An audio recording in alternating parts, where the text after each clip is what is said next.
Ahí va a llegar el gol del Arsenal. Ozil. Marca Mesut Ozil. Bellerín, otro defensor, otro disparo, Monreal, gol.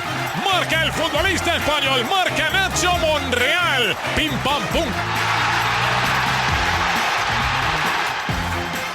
This is Arsecast Extra.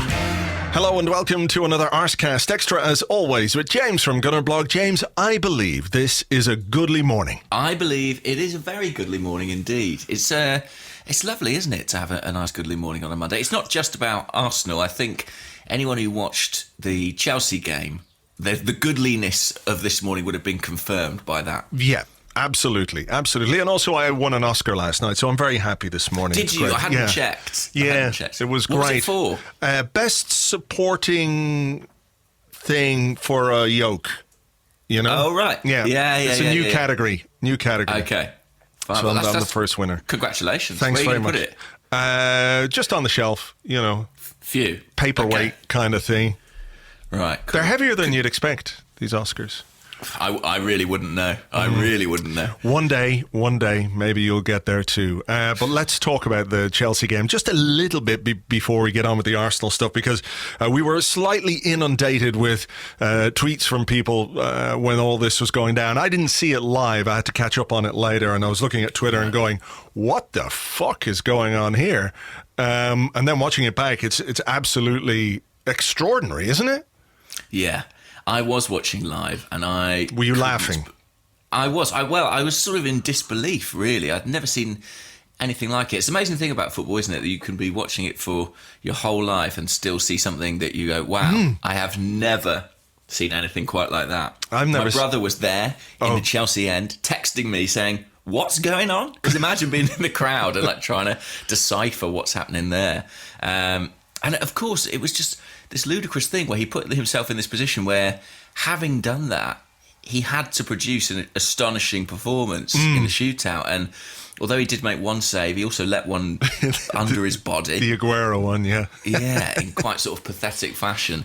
But it's created an interesting Twitter dynamic, because not only was hashtag Sarri out trending, we also had hashtag Kepa out.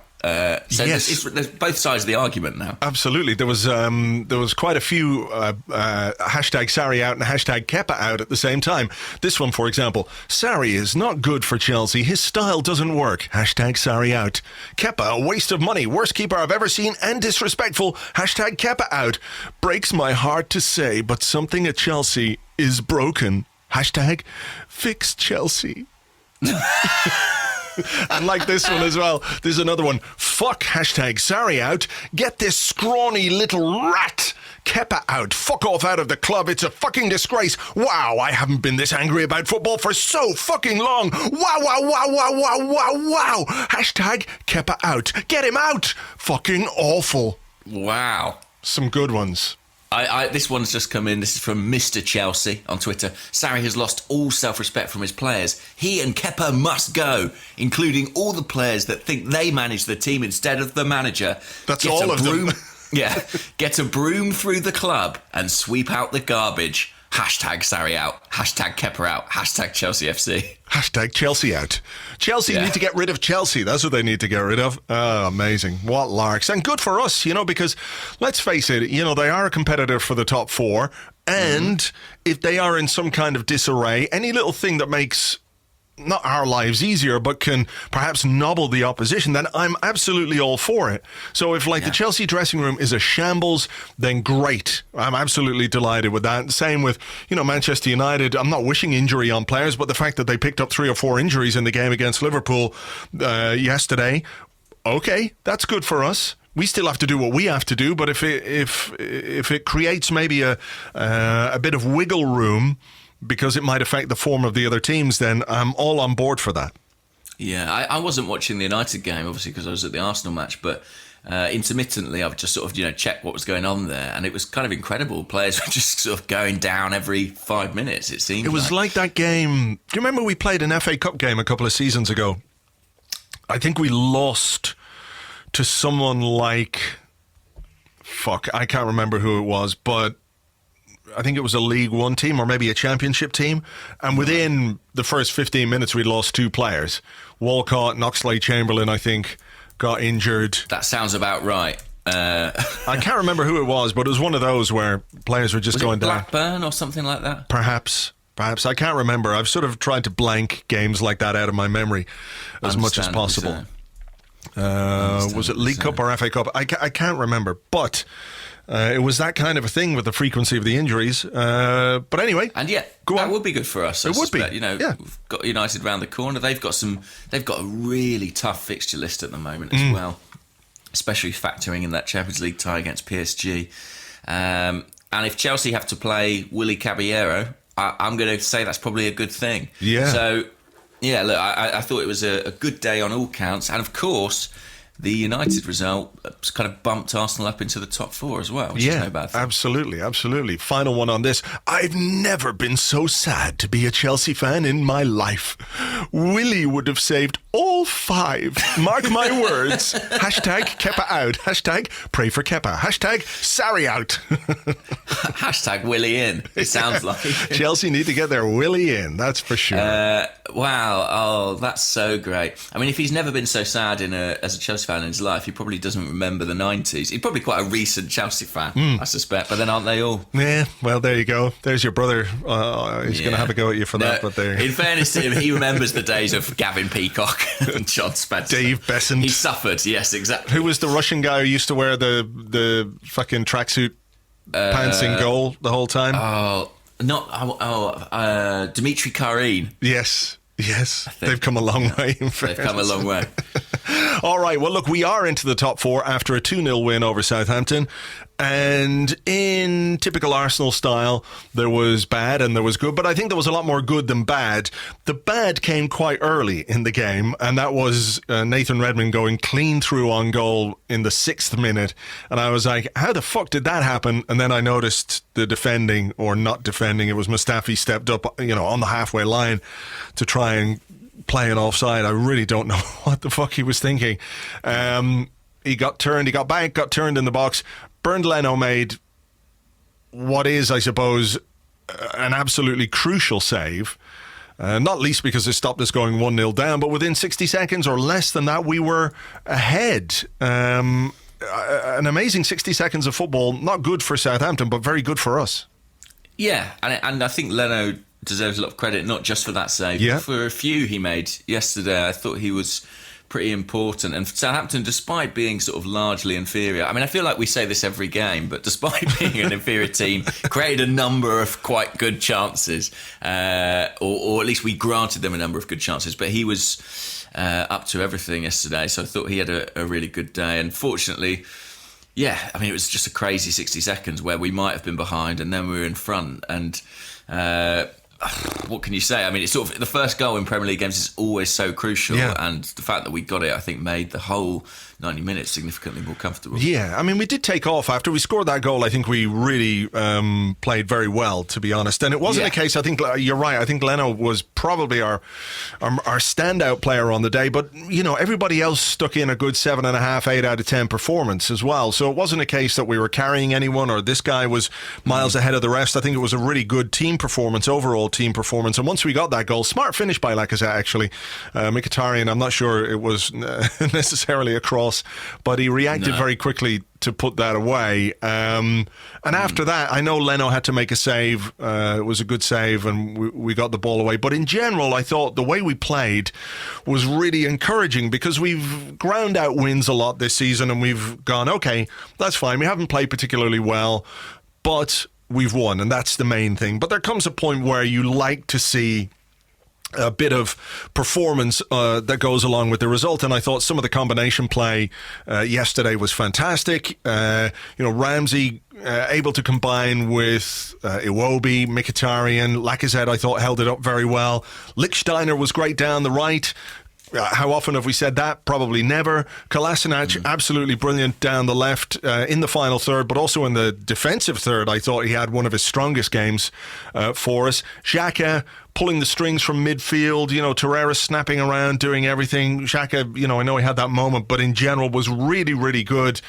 And I think it was, I'm not going to say it's a confirmation bias or anything like that, but when you play a team like that and you play with a back four and you have that extra man further forward up the pitch, it helps you control football matches much better than if you're playing with a back three, in my opinion. I know there are going to be times when we'll use a back three, and that could very well be the case this weekend when we go to Tottenham for the North London derby, but at home against a team like Southampton, you take the game to them, and I think it paid off.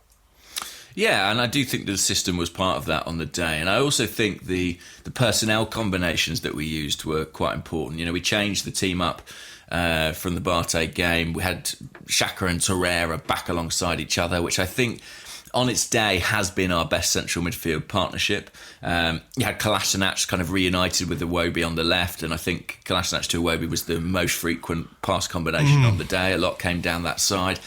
And I also think there's a kind of natural balance to Lacazette and Ramsey, because you've got a guy who's going to sort of take the ball with his back to goal, who can bring others into play, and someone who is really about movement and running onto it. It strikes me that, you know, Lacazette and Ramsey feels a bit like a partnership, and Ozil and Aubameyang feels a bit like a partnership. And I think being able to rotate with players of that quality between now and the end of the season, particularly when the fixtures come thick and fast like they do at the moment, it's going to be really important. Yeah, I noticed you tweeting about the team when it came out, and maybe wondering if the Ozil on the bench thing was going to become an issue or something that people were going to get stressed out about. But, you know, I think we spoke about it on Friday, didn't we? Or Thursday night, whenever we did the last one. Didn't necessarily expect Ozil to start this one, because when you haven't played for, whatever, 3 weeks, and you come back and you do 90 minutes, I know it was just against Bate, but it always felt to me like this was the kind of game he was going to rotate him for. And when you think about this week and what we're going to do, you know, I don't think it was anything. I think it was more physical than tactical. In terms of yesterday, but also we've got a game on Wednesday where you would see Ozil as a potential starter, whereas Tottenham away, I don't necessarily see him as an automatic starter for that game. So to balance his team and to keep players fresh, you know, Ramsey started yesterday. I think Ozil will start on Wednesday. I think Ramsey will probably get a start, or should get a start, in the North London derby on Saturday, because he's the kind of player who can counteract the physical and the what's the word I'm looking for? The energy that Tottenham have when they play. I think Ramsey's a good counterbalance to that, you know, in the team. So, you know, for me, no issue, and it turned out well. And when he came on, I thought he got into the game quite well, Ozil. He doesn't always do that as a substitute, but it was nice that a decision didn't become a big thing, or there was a lot of fuss about it. It was just, okay, we do it. And the result, of course, is a big part of that. Yeah, and I also thought that when you looked at our bench for this game, it gave you quite a lot of comfort, and that hasn't always been the case this season. But, you know, I'm just trying to think now, what was our substitutes bench? It was... Well, Koscielny, Monreal, Ozil, Aubameyang, Suarez, who else? Guendouzi. And Cech. I mean, that is a really strong subs bench. You know, none of those players really would look particularly out of place in a starting 11. So I think that obviously speaks to the fact that we're kind of over the worst of our injury problems, with only the long-term absentees. Touch wood, yeah, absolutely. Only the long-term absentees still missing. But I think that, you know, that does give you a position of strength. And, you know, looking forward to Bournemouth on Wednesday, I'm sure, and we've got a question coming up about this later, but I'm sure there'll be more changes. But I don't think we're necessarily weakening the team, by shifting a couple of players in and out. We're just sort of shifting the dynamic slightly. Yeah. But the chemistry was good yesterday. And when you do rotate, you know, I think you always take a slight risk with affecting the balance, or you never quite know if the shape of the team's going to be right. But it really looked good. And I think against Barté, you know, we put goals past them, but at times it was a bit workman-like. And the goals came from set pieces and things like that. But this was a really, I thought, good attacking display, particularly in the first half. I think it was the best we've looked going forward for quite some time, certainly since the first half of that Chelsea game. Yeah, completely agree. And I think your point about the rotation goes some way to explain that. There's a certain amount of freshness to the team. There were 6 changes from the team that beat Bate.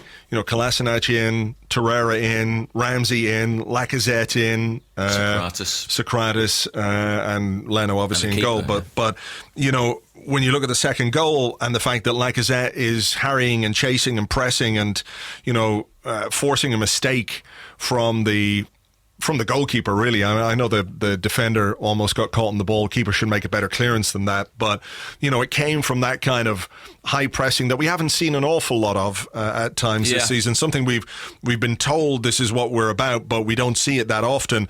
And the evidence of how it works was there with that second goal. The clearance came to Iwobi across to Mkhitaryan. I thought the finish from Mkhitaryan was absolutely excellent. Controlled, first time into the bottom corner, just used the pace of the ball rather than trying to blast it himself.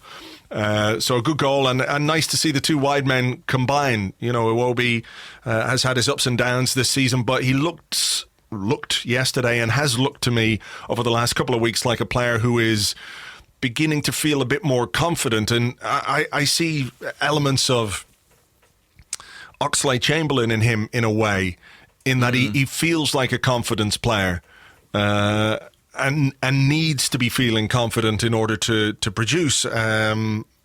So if he is, on that kind of upward trajectory, then that's a good thing for us because, end product is the thing that people will talk about when it comes to Alex Iwobi. And, I think he gets a bit too much of a hard time, but I can understand some of the frustration at times. So when he has come out of a game and got himself an assist, I think it's good for him, obviously. And good, I hope, for fans who can see that he is a guy who can produce, even if he does need to be a little bit more consistent at times. Yeah, he does. And I feel like the end product side of his game, I think that may come, but it also may just be kind of who he is, that he's more of a connector type than someone who's sort of involved in the sort of last movement, the assist or the goal. Yeah. But I still think for a 22-year-old player, he's doing very well. I thought he was excellent in the first half yesterday, maybe faded slightly in the second, but I think Arsenal collectively, we'll get onto that, sort of took the foot off the gas a bit. But he's also 22 years old, and I was looking at Manchester United squad last week and thinking about someone like Jesse Lingard, who, has developed into a very useful player for them, not starting every game, but starting some and deployed tactically here and there. And he's an academy product of theirs, but Jesse Lingard's 26. He's 4 years older than Alex Iwobi. Yeah. When he was 22, he was on loan at Derby County in the Championship. So I do think there is still potentially quite a way to go in his development, and the fact that he's been playing in our first team for quite some time, I think, causes us to overlook that he's relatively early on still and could have a whole kind of second phase of his development, like Lingard has. So. Yeah. We'll see. Different players, of course, but I think it's interesting. Yeah, true. And also, we don't need any reminding about what a pain in the neck Lingard is. So, yeah, no, I mean, that was good. I mean, do you have any regrets about the first half in terms of the amount of goals that we probably should have scored as opposed to the amount of goals that we did? I know goal difference could be a factor. Lacazette, there's a brilliant picture, isn't there? Have you seen the picture of Ramsey and Lacazette? Ramsey's sort of picking Lacazette up and he's got he's like, no, I can't believe I missed that. And Ramsey's like, oh, I can't believe you missed that either. Like they both had really terrible news, but, we should have scored more goals in that half. Are we nitpicking to be critical of that based on how we played in that first half, or is it something that we should focus on a little bit? I mean, it feels to me a little bit light nitpicking because we did play very well. We kept a clean sheet. We won. We got 3 points. There were encouraging signs from the performance. But, based on the amount of chances we created and the quality of some of those chances, we probably should have made Southampton pay. I think we probably should have done. I'm just looking at the goal difference now. It's very tight, but we are actually ahead of both United and Chelsea on goal difference by 1 and 2 goals respectively. I think it could be a factor, so I guess there's a little bit of regret there, especially when you think about that Lacazette chance. I mean, how that managed to go over the bar, I don't quite know. Amazing. It's one of those where, yeah, go on. Well, it's one of those where actually at the point it goes over the bar, it's only fractionally over, but because it's still rising, it kind of looks much worse than it is. You know what I mean? Yeah. Yeah. I mean, look, he should still score. There's no debate about it. Absolutely. He should score that. Great work from Kolasinac to set him up as well, though. I think it's worth pointing that out. And I thought go on. Kolasinac was really good yesterday. I mean, I was looking at his passing stats, which is sort of, he's infamous for delivering really poor passing numbers, but he completed 63 of 73 passes yesterday, which is unusually high from him, and 19 of 22 in the attacking third. Right, which is that's really good. The most of any player on the pitch. Well, it just shows you, doesn't it, that like if he can improve that part of his game, then his overall performance is going to be significantly better. Yeah, I mean, 10 ball recoveries as well, 2 blocks. I mean, he has an outstanding match. Yeah. I think one of the things that I wrestle with is, you know, I think as an Arsenal fan, sometimes you see a player perform at that level and you think, well, they can do that, so presumably they'll just do that every week now. And it doesn't always happen like that. Like, even if you take Granit Xhaka, I thought in this game, Xhaka was really good. His distribution was excellent. I thought he controlled the midfield. I thought Southampton, you know, they tried to press him, but you know, he escaped that press. He was more mobile than we're used to seeing him. I thought he was really smart in how he turned and used the ball, but he also managed to just give one away. Do you know what I mean? Like on the edge of his own box, and I kind of feel like that is just who he is. I think this game is the perfect illustration that Xhaka is always going to have that on his locker, and we can always kind of hope it'll be ironed out, but I think that's probably unlikely. And the same with Kolasinac. Like, he was great, and I'd love to say, and that's what he'll be like going forward, but I think I need to see it more consistently before I can really get on board that track. Yeah, that's fair enough. So what did you make of the second half? Because Southampton made a double change. They changed their system. I think there's a natural inclination when you're 2-0 up. You know, you're going to get pressured a little bit by the opposition, who are trying to find a way back into the game. Whatever change he made, Hasenhüttl, it worked because we found it much more difficult to control the game. I don't think we were really under any pressure, though. That's the thing. Even when they brought on Charlie Austin, who always scores against Arsenal, you know, it didn't really make any difference to them from an attacking point of view. So while we didn't pose as much of an attacking threat, I think there was something relatively pleasing about the way we were able to control and maintain the lead, albeit Xhaka did his best to make it a little bit nervy with that terrible pass. You know, I think that there's something to be said for that. And we're not a team that keeps a lot of clean sheets. We know that. So the confidence we can derive from that, Leno played his part with a really good save late on, but beyond that, we weren't really threatened. And I think towards the end of the game as well, when Aubameyang came on, some better decision making, and we would have extended that lead even further. I was really happy when Leno made that late save. That was a sort of real fist pump moment for me, because I was reminded a little bit of the Huddersfield match, where we had looked kind of comfortable-ish and then not kept the clean sheet right at the end.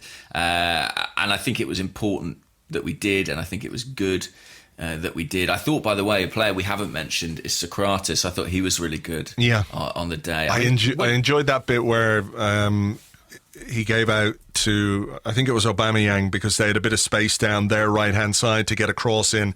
And we got it clear, and, you know, you could just see TV cameras just turn to him, and he's like, you know, giving it some real socks to Aubameyang. So, yeah.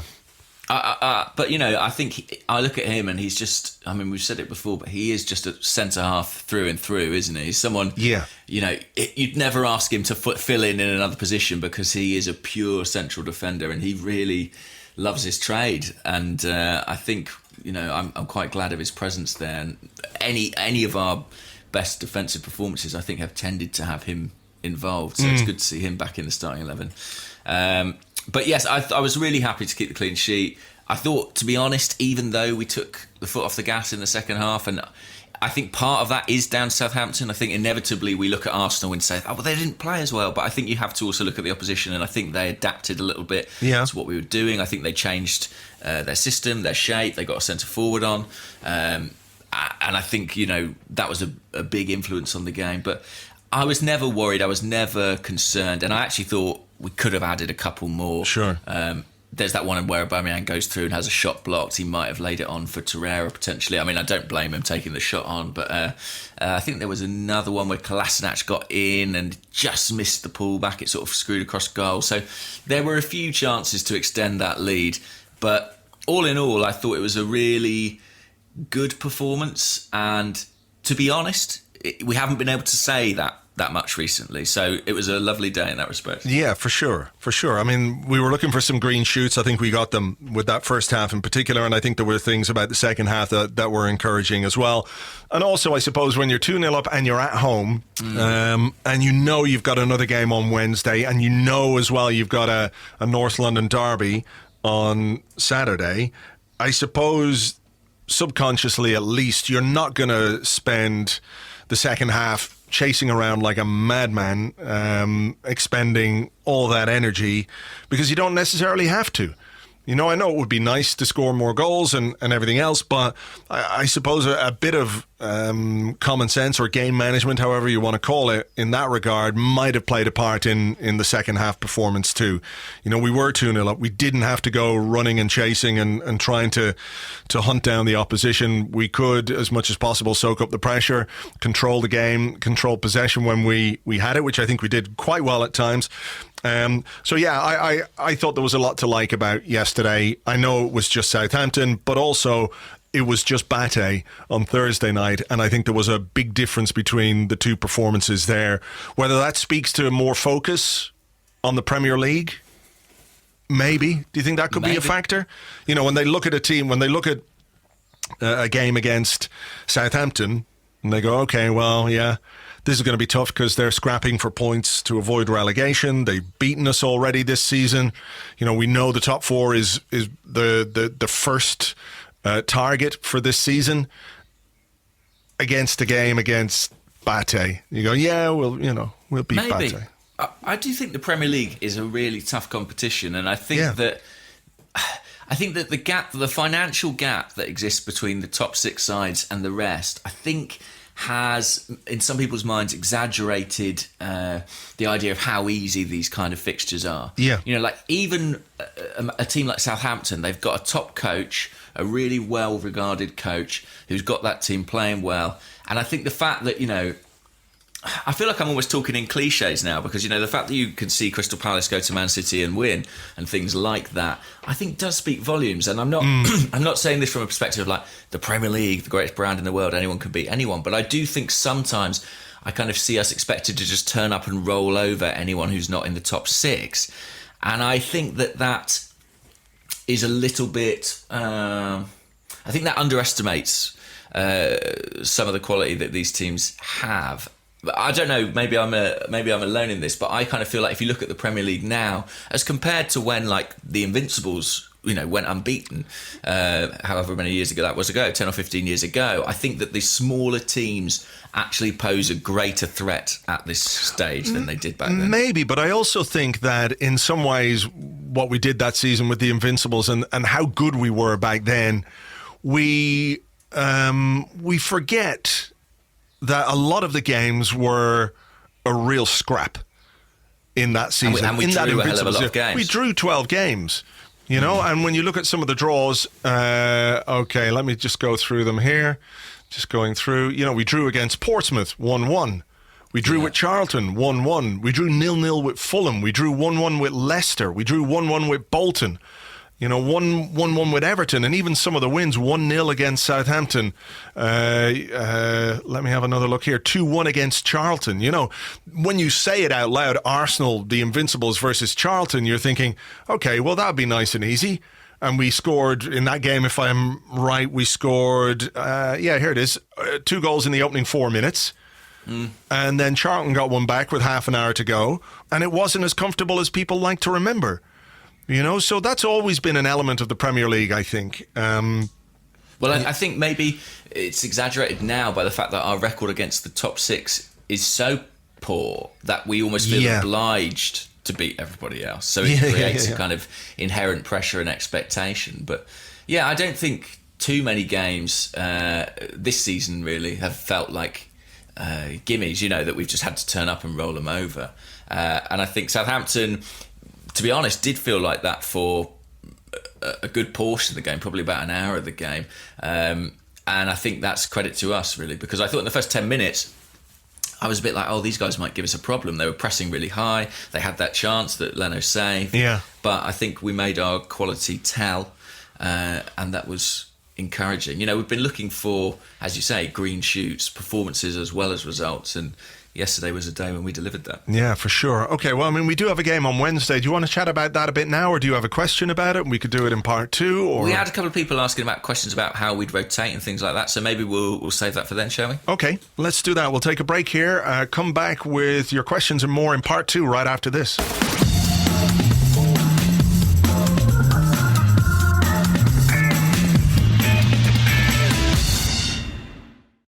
Welcome back to the Arsecast Extra. This is part 2 of the show where we answer questions that you sent to us on Twitter at Gunnerblog and at Arseblog, and also on the Arseblog Facebook page, facebook.com/the Arseblog. James, I will let you go first because you said you got questions about the game on Wednesday, so fire ahead. Okay, this question comes from Ashish Srivastava, and Ashish says, who would you rest for the Bournemouth game, keeping an eye on the derby at the weekend? Who would I rest? Well, I think we're going to play a different formation in the derby than we will against Bournemouth. I think we're probably going to play 3 centre-halves on Saturday. I think that's probably likely too. Yeah, away from home. I think we will. So what would I do differently from the team that played... yesterday? Lichtsteiner might be out because he has a back problem, so we'll have to wait and see what happens with him. He didn't go down the tunnel yesterday. He just went and sat on the bench, so it can't have been too serious. Okay. But yes, he did have some sort of issue, didn't he? And Iwobi was also substituted with what looked like a calf problem. Yes, it looked like cramp at first, and then he tried to run it off but couldn't. So hopefully it is just cramp and nothing more serious than that, because he is an important cog in the machine at this moment in time. But in terms of risking him Wednesday night, it might be sensible to just give him a week off, because he's played a lot recently. I saw a tweet directed at me yesterday that is like, why does Ozil or Iwobi never get rested? Well, and it's a fair point. He's played a lot, Iwobi, so particularly in the last little while. So maybe he is a player who could do with a bit of a rest. I think we'll see Guendouzi come back into the team. I think we'll see, potentially, if Iwobi is out, we might well see Denis Suarez. Unleash the Suarez. Wow. Because I'm not sure who else we could play out there, really. I think it's going to be Ozil in for Ramsey. I don't know what he's going to do in terms of his striker, Lacazette or Aubameyang. I think it'll be just one, maybe Aubameyang, because it feels like he could do with a goal. He's 4 games without a goal now, and he's trying very hard, and not much is working, so we might see that. Will he rest Koscielny, stick with Mustafi and Socrates against a team like Bournemouth? I think he probably will. Maybe Monreal in, to add some freshness on the left-hand side. But it's nice, actually, isn't it, that he does have options. He has actual genuine options, particularly as we look at the top end of the pitch, when you've got Lacazette, Aubameyang, Ozil, Ramsey, Mkhitaryan, Iwobi, all to choose from. Suarez also in the squad. I think Suarez, why not? Give him a go, see what he's like. If it works, great. If it doesn't, hopefully you've got someone on the bench, who can come on and change it if required. I think Guendouzi probably will come in on Wednesday, but I have this hunch that he might have a decent chance of starting Saturday as well, just for his legs and his energy, and we know how much Emery likes to use him. But having had a rest of the weekend, I think he probably will come in. I would like you rest Kolasinac. I don't know what I'd do at right back. It really depends, doesn't it, on who's available in terms of Maitland-Niles and Lichtsteiner. If Maitland-Niles is on the way towards fitness, you'd think they would have Saturday as potentially a target for him, because if we play 3 at the back, we're going to need wing-backs, and he's probably the guy best suited. But I think he was sick, not injured. Right. So that was the story from the weekend, that he was ill. So, unless he's got scurvy. Sure. He should They might be okay. keep him in cotton wool then, I don't know, until Saturday. I'm not sure. But yeah, I think it'll be 4 at the back on Wednesday and 3 or 5 on Saturday. Yeah. Here's a question from Joe. Joe, at Joe Arsenal _. 6 changes from Thursday, and yet it felt rather seamless. Fielded strong teams in both matches. If we remain able to rotate in this way, how realistic is it that we could finish in the top 4 and win the Europa League? Wow. The mood changes quick. It does. I think it is relatively realistic. I saw, that people do those things where they kind of put up like percentage chances of teams finishing in certain positions. And I believe, probably partly because we're the incumbent at the moment, we're currently the favourite to make 4th, which feels surprising to me. It feels like a couple of weeks ago that did not feel the way things stood, but that things have moved, and I guess the fixture list coming up will play its part in that.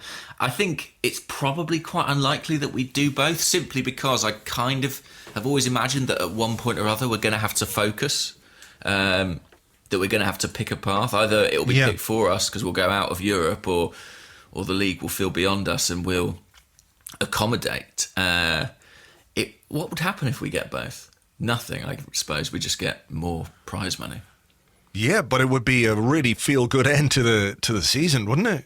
There's a lot to be said about, okay, you get the tangible trophy and you get the entry into the Champions League and the financial benefit of that.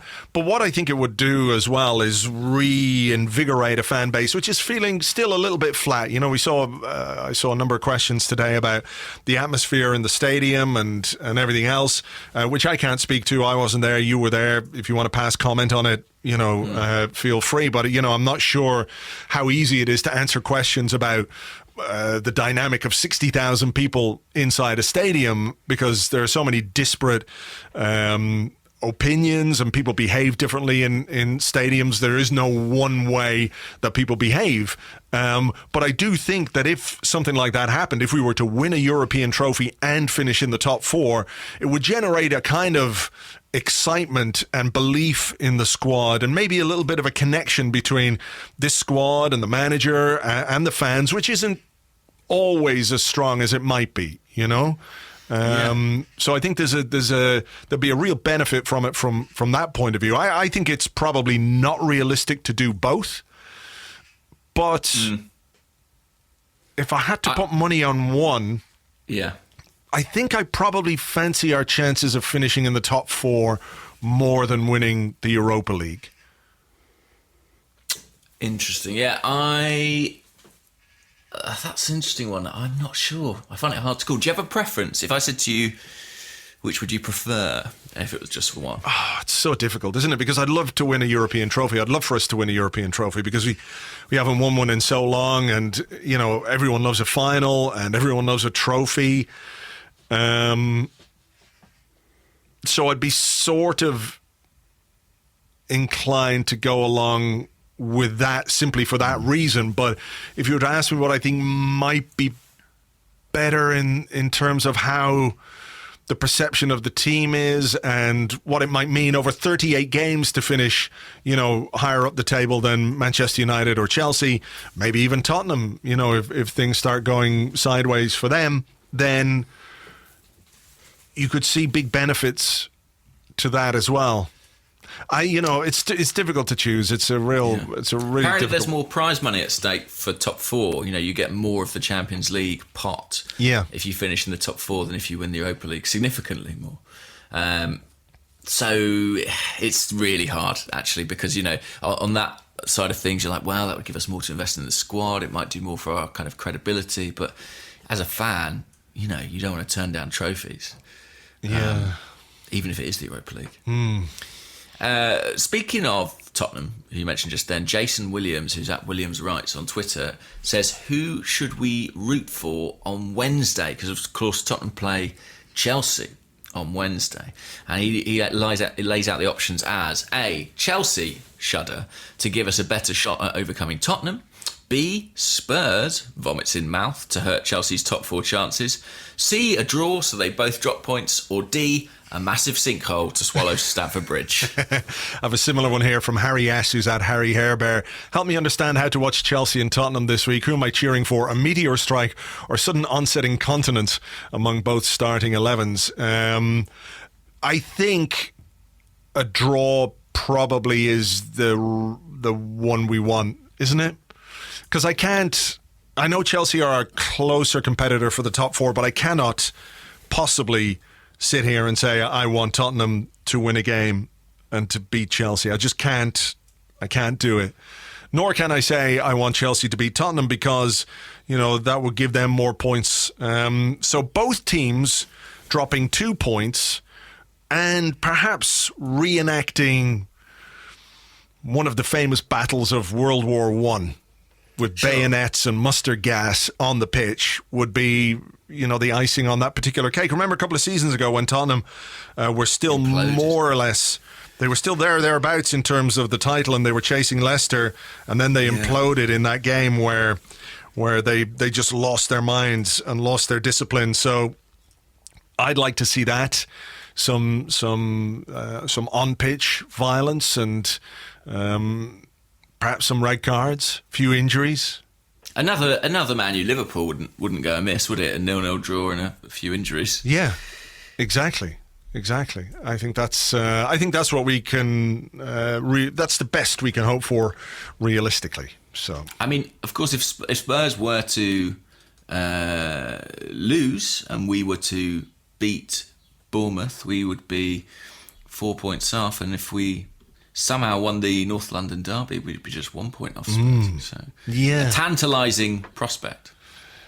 Yes, it is. I'm not particularly realistic about it. If I'm, I don't think it's that likely that we could overhaul Spurs. But well, again, I think we saw some evidence of their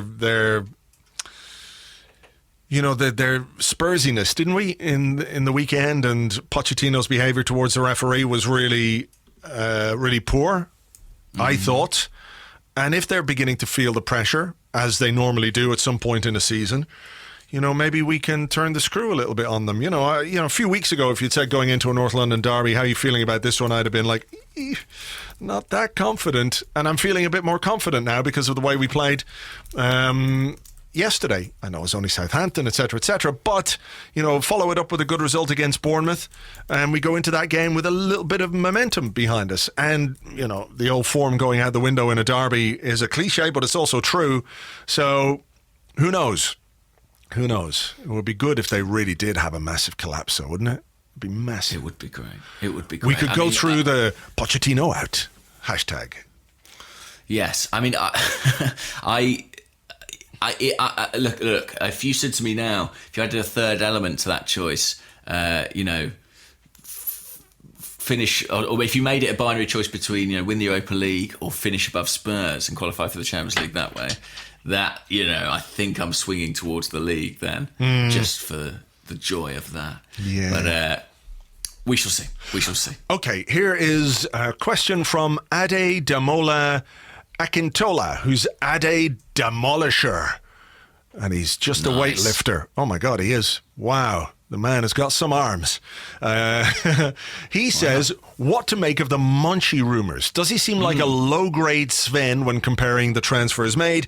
And this, of course, is the story doing the rounds that Monchi is going to leave Roma and become our technical director or whatever he might become, reunite with Unai Emery, with whom he worked at Sevilla for a number of seasons, and add to the Spanishification, I don't know how you do it, of the Arsenal footballing, I was going to say ruling class, but the executives, manager, technical director, head of football would all be Spanish. So what do you make of the idea of Monchi coming in? And I have to say, I've been told that this is probably happening. People within the club have been told that this could well be the case. So, it's not just rumours from Marca, who everybody seemed a bit dismissive of. I believe that there really is something to this story. So, what do you make of it? Well, I think it's positive. I think it's really positive. I think, having lost Sven, I think that Monchi is someone who holds a comparable reputation and who works in a similar fashion and who crucially has an excellent relationship with the head coach. Everyone harks back to the years of Dean and Wenger working in tandem, and so much of that was based on the understanding and the relationship those two guys had. And if Emery and Monchi can, kind of reprise what they had at Sevilla, I think that will be a good thing. In terms of the talent he's identified, I mean, there are plenty of good players in there.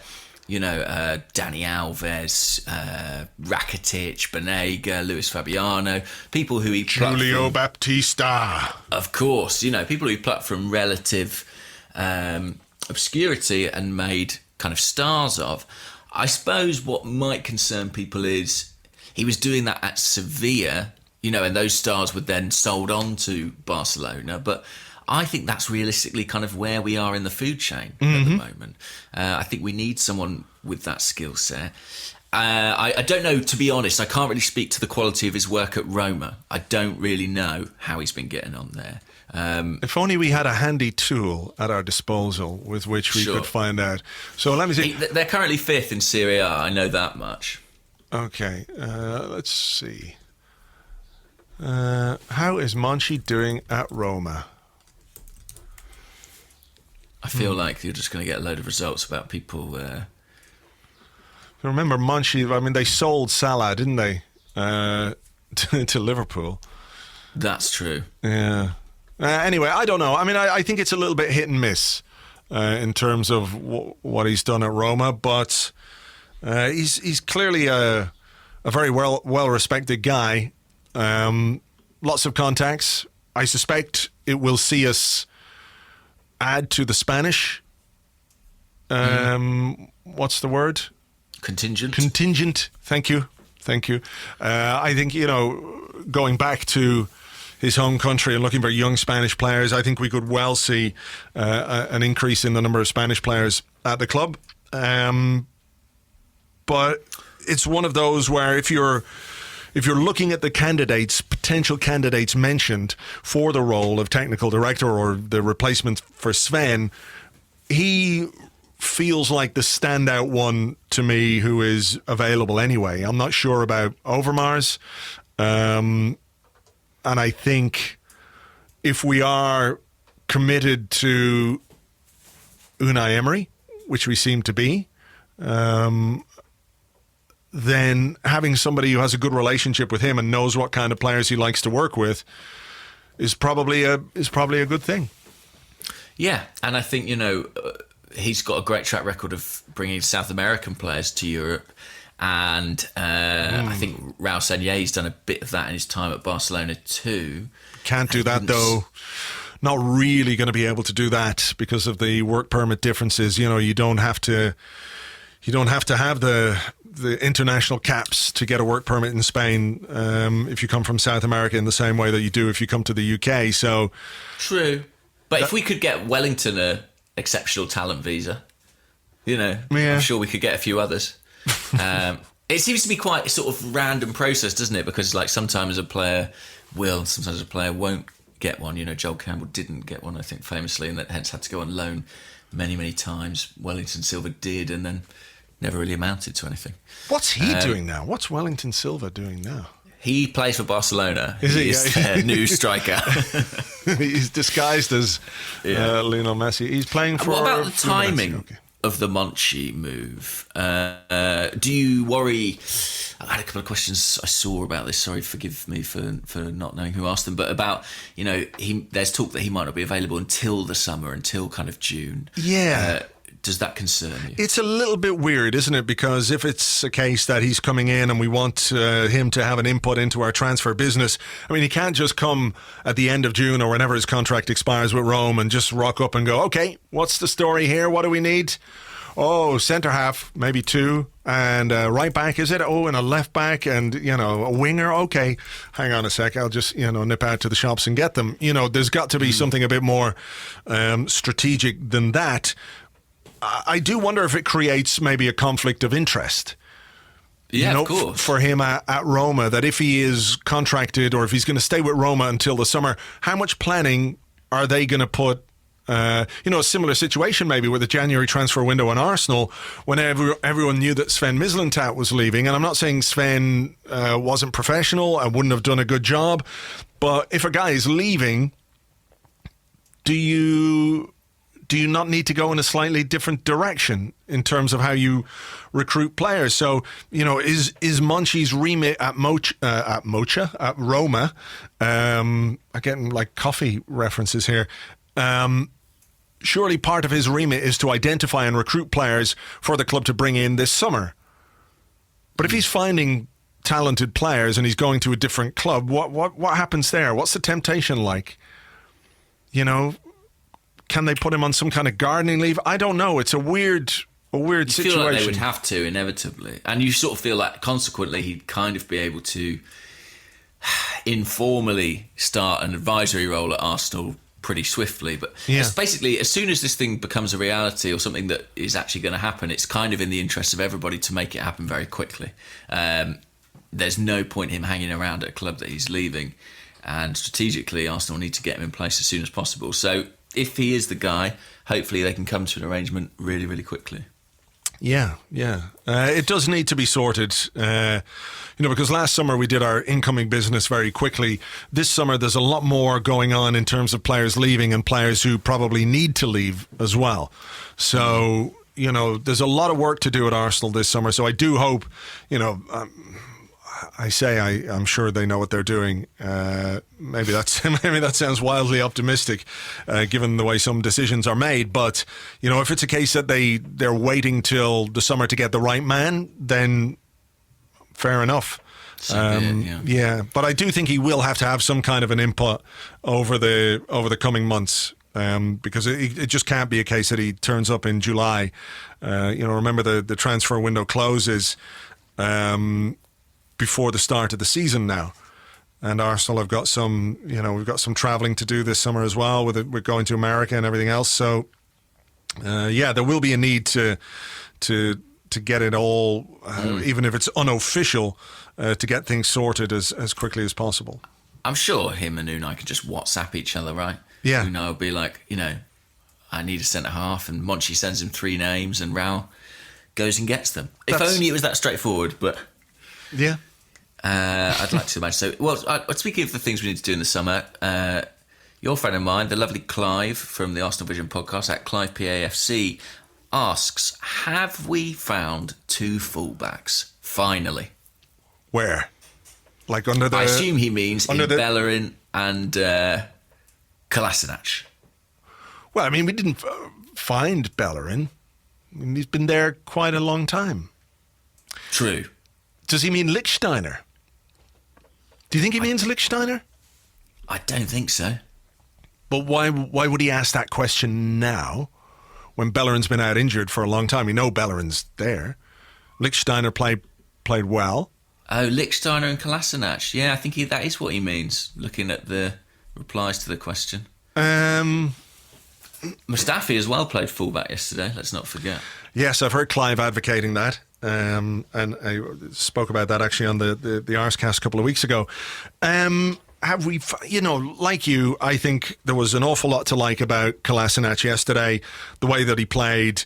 I think we can all see that when he gets into the final third, he's got quick feet for a big man. Surprisingly quick feet at times for a big guy. He's good at anticipating in the final third as well. He makes the runs, but positionally he's very good as well. Where the concerns have been about his defensive work, and it's not really so much about the out-and-out defending. I think it's the willingness and the ability to get back into defensive positions, because he does spend so much of the game in the opposition half and in the opposition final third. So I thought that was really pleasing yesterday, was the fact that he was back there doing the job. He made a great block on a shot in the second half from a fairly dangerous position. I thought that was really good defending. He was there or thereabouts when balls were dropping in the box. He hasn't always been quick to react in those situations. But it was just, I'm not going to say it's just one game. It's not like he's never defended well, but it's not been his key attribute, has it? Which is a an unfortunate thing when you're being asked to play left back.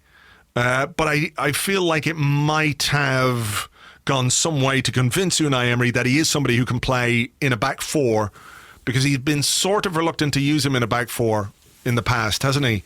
He's been more inclined to go with Monreal, who's a more natural left back, more natural fullback. And Kolasinac seems better suited to the wing back role, even though he has played a lot of football as a fullback. So have we found, I mean, Lichtsteiner, I still have concerns about Lichtsteiner. Yeah, me too, of course. Look, he was great yesterday. He had a really good 45 minutes.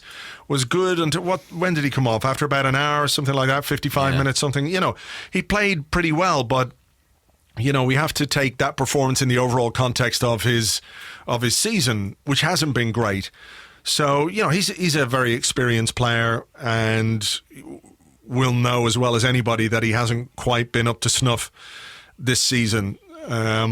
If it's a case that he finds some form and his experience shows in this final part of the campaign in the last couple of months, then great, that'd be fantastic. It doesn't really mean, I think, that we've found an answer to our problem at right back in the absence of Hector Bellerin. It just means we've found somebody who can come in and do a relatively competent job. With Kolasinac, let's see what he can do in the next game at Bournemouth, or whether it's Tottenham.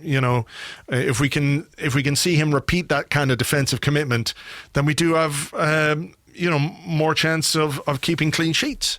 So I'm not sure we found all the solutions yet, but it was encouraging to see what we saw yesterday.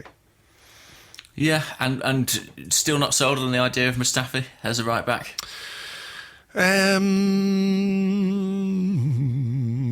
just sort of generally not sold on the idea of Mustafi, Yeah. So it's not so much that. I can see how he would do a job there, because he is physically able to do it in terms of his stature and size, and he's quite energetic and stuff like that. So in the short term, I think it's something you can get away with, but not really for a prolonged period. I think eventually the truth will out when it comes to players being played out of position. They get exposed. Oxlade-Chamberlain as a wing-back, for example. He had some really good days, and then some days where it was just a disaster. It's a little different for Mustafi, playing as a fullback. He's played there before in his career. So, look, we do have a problem there. We have a problem because of Bellerin's injury, and the best we can do is kind of muddle through and hope that we're not exposed too badly. And if we can get away with it by rotating, depending on the opposition, that might be the best way to go. I think, I've said all season long, I think Arsenal need a long-term left-back. But if Kolasinac can perform at that level every time he plays, or close to it, maybe that ceases to be the case. But that's a significant but. And I think, we need to see. Yeah. I think we need a left-back anyway, because I do kind of think that Nacho is... Did we extend his contract in the end? We have apparently taken up an option to extend him for another year. So I spoke about this last week, but I don't think we're going to buy in all the positions people think we're going to buy. Yeah. And left back feels like one where maybe they'll cut their cloth a bit if Kolasinac can keep up this kind of performance. If. Well, speaking of summer spending, this was a really interesting question, I thought, from Robbie, who's at Elo Breary on Twitter. And Robbie said, I'm proud of the fact that we have owners that don't invest their own money into squad building. In any other organisation, this would be considered a failing business. So why is a self-sustainable model seen with such cynicism when it comes to football clubs? It is a really good point. The simple answer is that if everybody was operating on a self-sustainable model, then I don't think anybody would have any problem with it. I think realistically, that's what should happen. That's what FFP was supposed to do.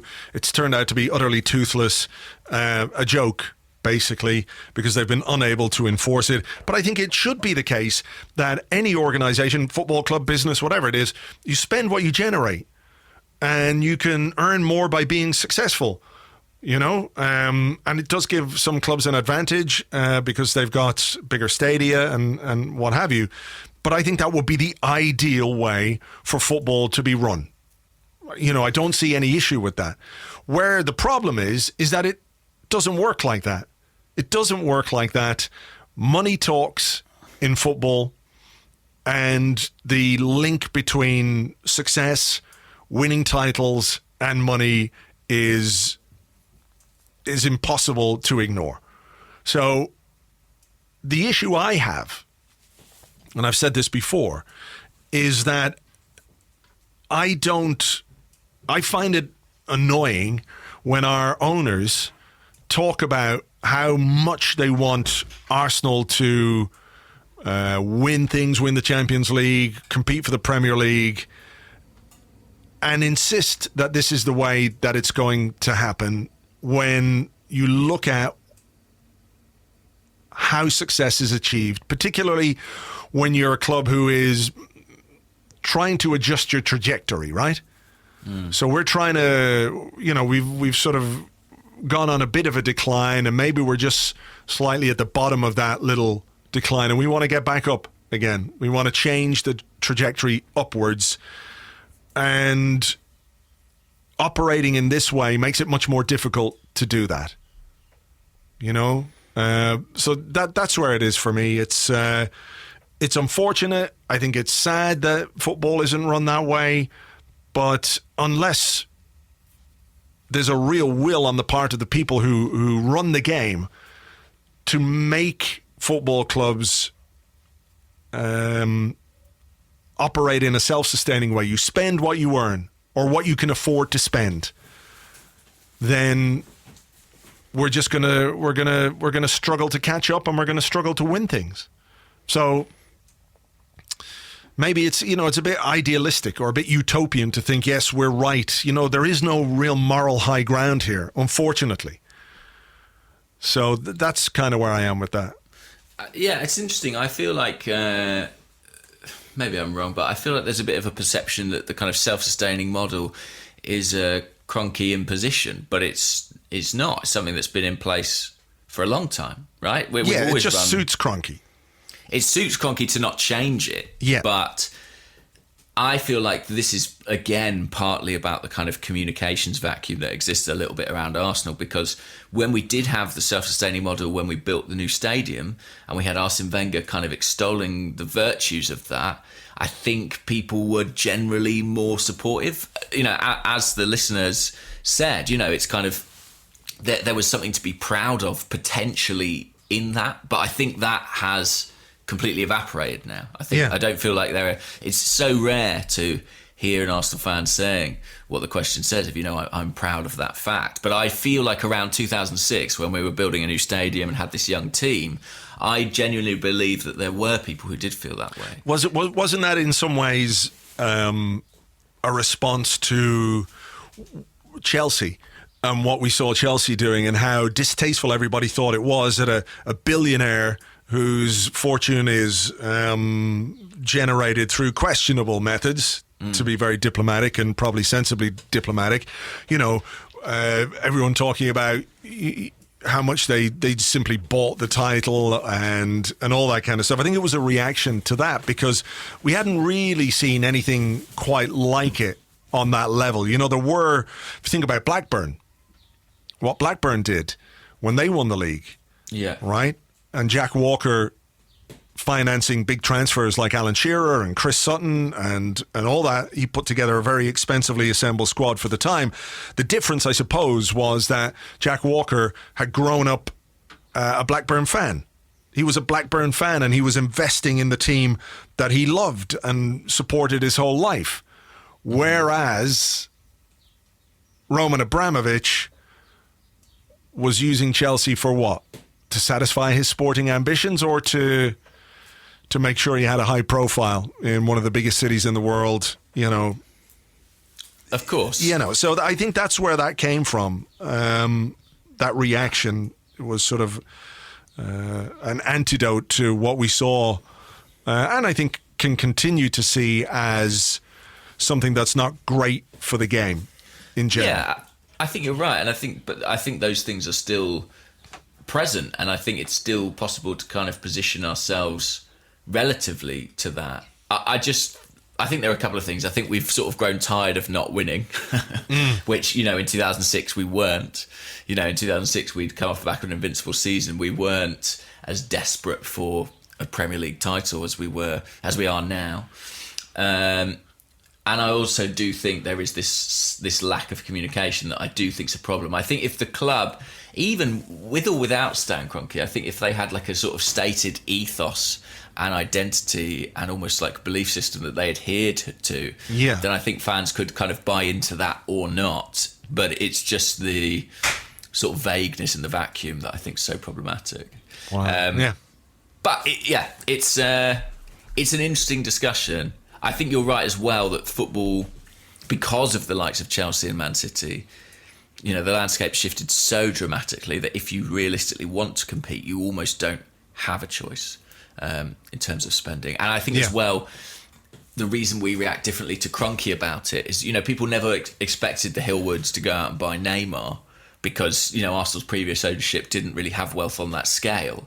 But Stan does and could and doesn't. Yeah. And that probably makes it slightly more galling. That is a very good point. Okay, a couple of quick ones to finish. Go on. This one comes from S.H. Harrington. Shush. What ridiculous football beliefs do you hold despite there being no evidence to back them up? Mine is that any combative central midfielder could easily fill in at fullback. For example, Lucas Torreira could solve our right-back crisis. I would buy that. And again, I've got no rationale for it, but I think Lucas Torreira, to me, he looks like he'd be an excellent fullback. Do you share that instinct? Not really, but I can see some vague logic to it. Some of the I think central midfielders and fullbacks, it's stamina, it's tackling ability, it's good technique in tight areas. What football beliefs do I have? What about? I don't have it, but it's certainly one that a lot of people seem to have.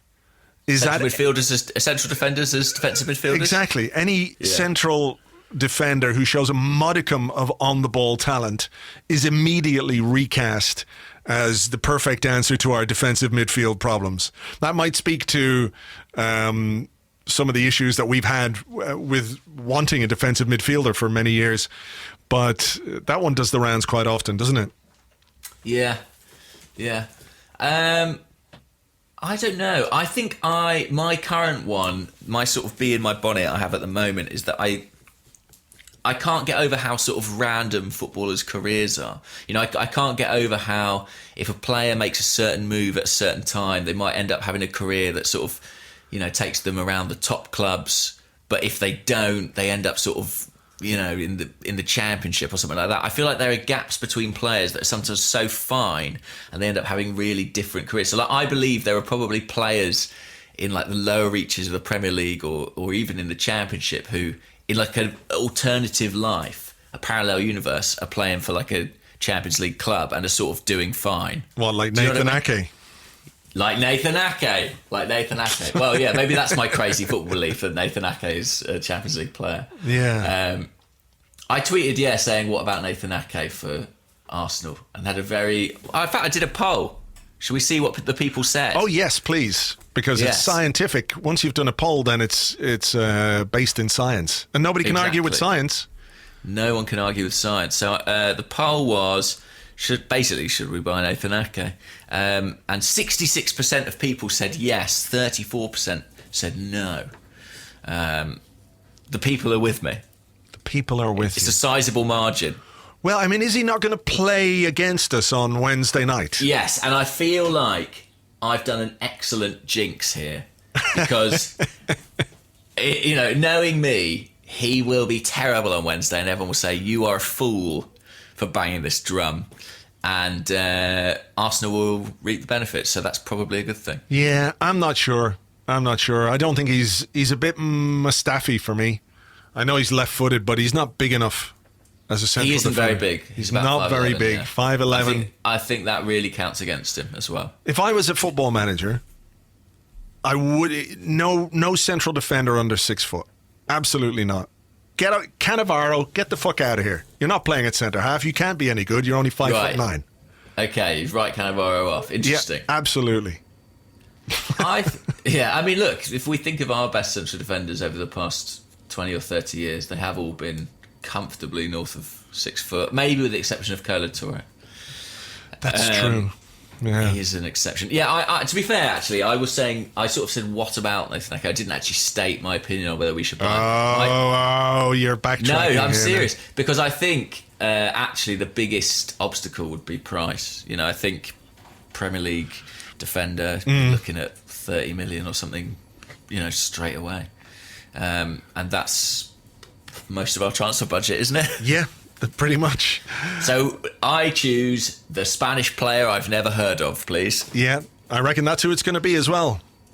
I reckon there's going to be a few of them. Yeah, you never know. All right, we'll see. Go on. I've got one more question. Okay. Where has it gone? I was really looking forward to it. Oh, yes. It comes from Mbane. I think I'm pronouncing that right. And it's who's at MKJ Arsenal. And they ask, would you rather be a normal person with Guendouzi's hair? A normal person. Okay. Okay.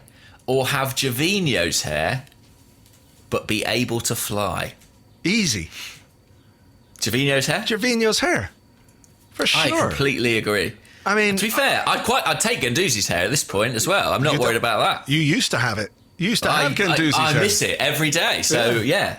If anything, I want it back from him. You've been there and you've, worn that particular merkin on your head. But, yeah, Gervinho's hair is a small price to pay for flight. Well, here's the other thing, right? One, you could shave it off. Yeah. Right? Does that take away your ability to fly, though? I don't know, but you could just fly high enough that no one will ever see your hairline. You wear a hat. Oh, that's also an alternative idea, yeah. Just wear a hat. You just, one of those kind of hipster woolly hats, that they wear way back on their head. Sure. Yeah. Like a Freddie Ljungberg style crochet hat. Exactly. Yeah, I definitely have Gervinho's hair. And the ability to fly, think of all the mischief you could get up to. Do you think if you could fly, do you know what I'd do? You be a Go on. Premier League footballer? If you could fly. Yeah, I mean... Offside would be tricky. They'd would. Struggle with VAR and stuff, trying to draw a line to a man 30 foot in the air. But imagine what you could do, from corners. Think about this Unai Emery short corner routine. You're just going to bang it 25 feet in the air, and all of a sudden you're up there and you can do an overhead kick. Because if you can fly, you could practice your acrobatics. You could get the keeper taking the corners, just booting them up into the sky. Yeah. And then you've just really, really got to get your head over it to get it down from 40 feet in the air. Yeah. I had a thought about the corners, by the way. We had this chat about short corners, direct corners, and how infuriating short corners are. Maybe this is a very banal, obvious point, and feel free to tell me if it is. But I suddenly thought, is the main purpose of the short corners to bring some sense of variety so that the direct corners don't become so straightforward to defend against? Yeah, in some ways, yeah. And it's to try and bring men out of the box. Yeah. So when you do get the ball in, the box is less crowded, and if you attack the ball well enough, then maybe you can have a chance. I mean, I get it. They're just frustrating, aren't they, when they don't work. It is really frustrating. But I suppose what I was sort of getting at is maybe the ones that are direct, say against Barté, worked in part because having done short corners, they then had to dispatch a man or two to the edge of the box against that possibility, and then when the ball comes in directly, the box is more clear. Yeah. What are Arsenal going to do? This is the question that defenders worry about. Are they going to take it short? Are they not going to take it short? Who knows? This is so confusing to us. Tactical genius is what it is, James. But do you know what? I was just going to say before we went and called time on this. You know what else I would do if I could fly and I was a Premier League footballer? No, tell me. I'd shit in Ashley Young's mouth. Right. Great. I mean, yeah, and he wouldn't be the first, but I think maybe the finest. Yeah. Yeah, but you could do it from less height as well. You could just swoop in, drop it, and then disappear again. Yeah. Like a fucking, like a bouncing bomb. Exactly. The ones that went on water, yeah. Oh, should we say about the predictions? Oh, yes. A lot of people have asked us to do the predictions and whether or not we're going to finish in the top 4. And what it means is we're going to have to predict all the Arsenal fixtures, all the Manchester United fixtures, and all the Chelsea fixtures, and maybe, depending on what happens on Wednesday night, maybe also the Tottenham fixtures. So that would take a lot longer than normal, or would take up most of a part of a show. So what we'll do after the Bournemouth game, when we can see where we are, and there's 10 games left to go, we'll record an extra podcast on Thursday, and we will stick it out. Will we do it on Patreon? No, we'll do it. We'll do it for everyone. Everyone can have it. And we'll do that on Thursday, and we'll do the predictions and see where it is we're going to end up. More science, James. More scientific method on this podcast. So, wow, we're going to have to do sums correctly. Correct. I'm nervous, Andrew. I'll be honest with you. I too am nervous. Okay, well, that will be available for people on Thursday. If you do want to sign up to our Patreon, that would be great. Patreon.com/Arseblog. We are, or I am today, because lots of people have asked, and it is in some ways in relation to the Arsenal Vision podcast, who launched a Discord chat server. Lots of the people on Arseblog have been asking me if we can do a Discord thing, so I'll set that up today. So if you're an Arseblog member on Patreon, I don't know what happens. Maybe you get an invite, or maybe you have to twiddle some zeebles yourself to join, but there will be an Arseblog Discord server. So patreon.com/Arseblog, £5 a month plus VAT if you're in the EU, and you get lots of extra content and articles, and it helps support everything that we do. Worth pointing out as well that, James, on Wednesday, Arseblog will be 17 years old. 17. Wow. That's mental, isn't it? There are footballers who are 17. younger than that. Yeah. Scary. Are we older than Emile Smith-Rowe? Probably not, but, you know. We're not. Arseblog is not much older than, not much younger than Saka, I would think. Right. I don't know. There you go. Scary. There you go, 17 years. Blimey. Anyway, we'll have that extra podcast for you on Thursday. We'll do the predictions, and we'll have a regular Arsecast for you on Friday as well, because we've got the Bournemouth game to react to, and also look ahead to the North London derby on Saturday. So lots going on. Busy week. Thanks as always for being with us, and we'll catch you on the next one. Bye-bye.